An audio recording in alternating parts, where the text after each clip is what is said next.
வாழ்க வளத்துடன் understanding fundamental analysis இந்த ஸ்டாக் மார்க்கெட் இந்த சீரியஸில் நம்ம இன்னைக்கு பார்க்க போகிறது ROE ரிட்டர்ன் ஆன் ஈக்விட்டி. வாங்க டீட்டெயிலாக பார்ப்போம். ROEங்கிறது என்ன அப்படின்னா, ஒரு நிறுவனம் பங்குதாரர்கள் முதலீட்டில் இருந்து எவ்வளவு லாபம் ஈட்டியிருக்காங்க அப்படிங்கிறத மெஷர் பண்ணுறது தான் ROE. இன்னும் தெளிவாக சொல்ல போனோம்னா, ஒரு நிறுவனம் இன்வெஸ்டரோட பணத்தை எவ்வளவு பயனுள்ளதாக பயன்படுத்தி ப்ராஃபிட் பண்ணியிருக்காங்கன்னு மெஷர் பண்ண உதவுற பேராமீட்டர் தான் ROE.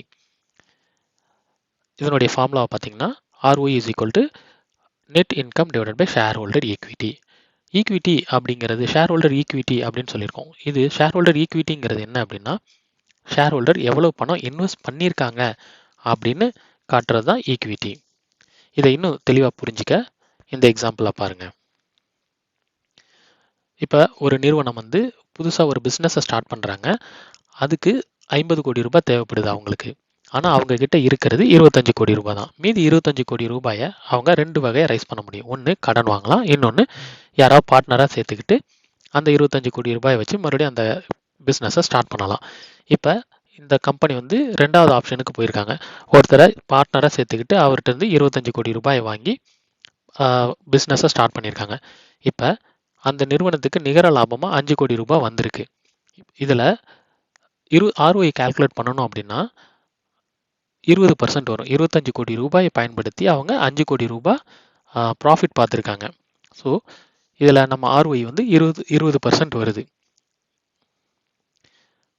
முதலீட்டாளர்கள் முதலீட்டில் இருந்து 20% லாபமாக கிடைச்சிருக்கு அப்படிங்கிறத சொல்கிறது தான் ROI.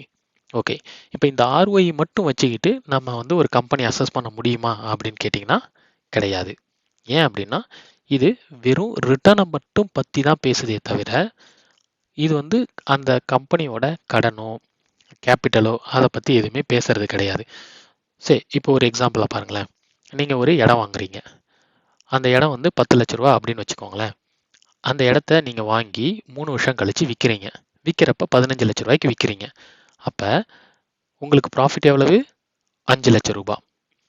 இப்போ நீங்கள் இதில் ROI கால்குலேட் பண்ணி பார்த்தீங்கன்னா 50% வரும். ஆனால் அந்த 10 லட்ச ரூபாய்க்கு நீங்கள் இடம் வாங்குறதுக்கு லோன் போட்டிருக்கீங்கன்னு வச்சுக்கோங்க.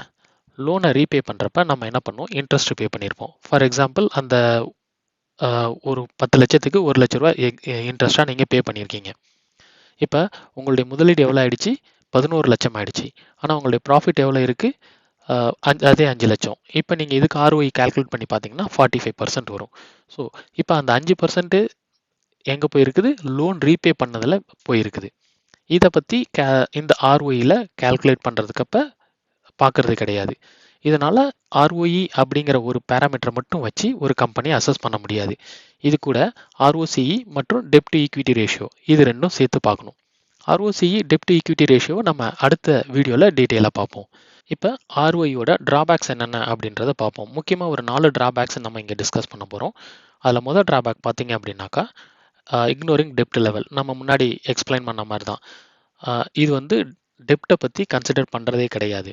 இப்போ இன்னொரு எக்ஸாம்பிள் பார்ப்போமே. இப்போ இதில் பார்த்தீங்கன்னா நிகர வருமானம் வந்து 5 கோடி ரூபாய் ஒரு நிறுவனம் ஈட்டியிருக்கு. அந்த பங்குதாரர்கள் முதலீடு பார்த்தீங்கன்னா 25 கோடி ரூபாய். அவங்களுடைய கடன் பார்த்தீங்கன்னா அந்த நிறுவனத்தோட கடன் வந்து 10 கோடி ரூபாய். ஆனால் ROI கால்குலேட் பண்ணுறப்ப 20% வந்து கால்குலேட் பண்ணி கொடுக்குது. இதில் வந்து கடனை பற்றி இதை பேசுகிறதே கிடையாது. ஸோ இதனால் இந்த ROI மட்டும் வச்சு நம்ம ஒரு கம்பெனி அசஸ் பண்ண முடியாது. அடுத்த ட்ராபேக் பார்த்தீங்க அப்படின்னா ஷேரை பைபேக் பண்ணுறது மூலமாகவும் ROI வந்து நம்ம வந்து மாற்றி அமைக்க முடியும். இப்போ இந்த எக்ஸாம்பிளில் பாருங்களேன். இங்கே வந்து நம்ம 2 எக்ஸாம்பிள் கொடுத்துருக்கோம். ஒன்று வந்து ஒரு நிறுவனம் வந்து வருமானம் 5 கோடி ரூபாய் வந்திருக்குது. பங்குதாரர்கள் முதலீடு பார்த்தீங்கன்னா 25 கோடி ரூபாய். அவர்களுடைய கடன் வந்து 10 கோடி ரூபாய். இப்போ இதில் ROI கால்குலேட் பண்ணி பார்த்தீங்கன்னா 20% வருது. இந்த ரெண்டாவது எக்ஸாம்பிளில் பாருங்களேன். நிறுவனத்தோட வருமானம் 4 கோடியாக குறைஞ்சிருக்கு. அதாவது 1 கோடி ரூபாய் குறைஞ்சி 4 கோடியாக இருக்குது. பங்குதாரர்கள் முதலீட்டில் வந்து 25 கோடி ரூபாயிலேருந்து 25 கோடி ரூபாயில் இருந்து 5 கோடி ரூபாய் என்ன பண்ணிட்டாங்க? பைபேக் பண்ணிட்டாங்க அந்த நிறுவனம். அப்போ இவங்களோட பங்குதாரர்கள் முதலீடு எவ்வளோ இருக்குன்னா 20 கோடி ரூபாய் இருக்கும். இப்போ ROI கால்குலேட் பண்ணி பார்த்தீங்கன்னா 20% வந்திருக்கும். இது ரெண்டுத்துலேயும் ROI வந்து சேமாக இருக்குது. 20% தான் இருக்குது. ஆனால் வருமானம் வந்து குறைஞ்சிருக்குது. ஸோ பைபேக் பண்ணுறது மூலமாகவும் ROI நம்ம ஈஸியாக மாற்றி அமைக்க முடியுது. அடுத்த ட்ராபேக் பார்த்தீங்கன்னா one time gain or loss மூலமாகவும் ROI மாற்றி அமைக்கப்படும். இப்போ இந்த எக்ஸாம்பிளில் பாருங்களேன், முன்னாடி பார்த்தா அதே எக்ஸாம்பிள் தான். அதில் வந்துட்டு ரெண்டாவது எக்ஸாம்பிளில் பாருங்கள், நிறுவனத்தோட வருமானம் 1 கோடி ரூபாய் குறைஞ்சிருக்குது. ஆனால் இவங்க பங்குதாரர்கள் முதலீட்டிலேருந்து 5 கோடி ரூபாய் இவங்க என்ன பண்ணியிருக்காங்க, பைபேக் பண்ணிட்டாங்க. இவங்களுக்கு ஒன் டைம் கெயின் மூலமாக 1 கோடி ரூபாய் கிடைச்சிருக்கு. ஒன் டைம் கெயின்னா என்ன அப்படின்னா, இவங்க ஏதோ ஒரு அசட்டை விற்கிறாங்க, விற்கிறது மூலமாக அவங்களுக்கு கிடைச்சிருக்கிற லாபம் தான் 1 கோடி ரூபாய். ஸோ இப்போ இதில் ROI கால்குலேட் பண்ணி பார்த்தோம்னா 25% வந்திருக்கு. ஆனால் நிகர வருமானம் முதல் எக்ஸாம்பிளை விட ரெண்டாவது எக்ஸாம்பிளில் குறைஞ்சிருக்கு. ஆனால் இவங்க ஒன் டைம் கெயின் மூலமாக அந்த நிகர வருமானம் வந்து மாற்றி அமைக்கப்படுவதன் மூலமாக ROI வந்து மாற்றி அமைக்கப்படுகிறது. ஸோ இதனாலையும் ROI மட்டும் வச்சு நம்ம வந்துட்டு ஒரு கம்பெனியை அசஸ் பண்ண முடியாது.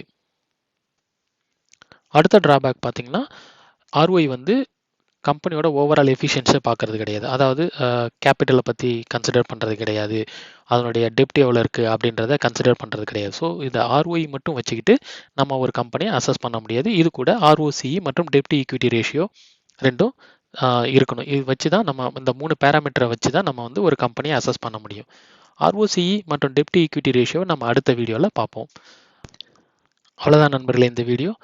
இப்போ நம்ம ROI ரிட்டர்ன் ஆன் ஈக்விட்டியை பற்றி நம்ம டீட்டெயிலாக பார்த்துருக்குறோம். இதில் ஏதாவது டவுட் இருந்ததுன்னா கமெண்ட் செக்ஷனில் கேளுங்க, முடிஞ்ச அளவுக்கு நான் எக்ஸ்பிளைன் பண்ணுறேன். நன்றி, வணக்கம்.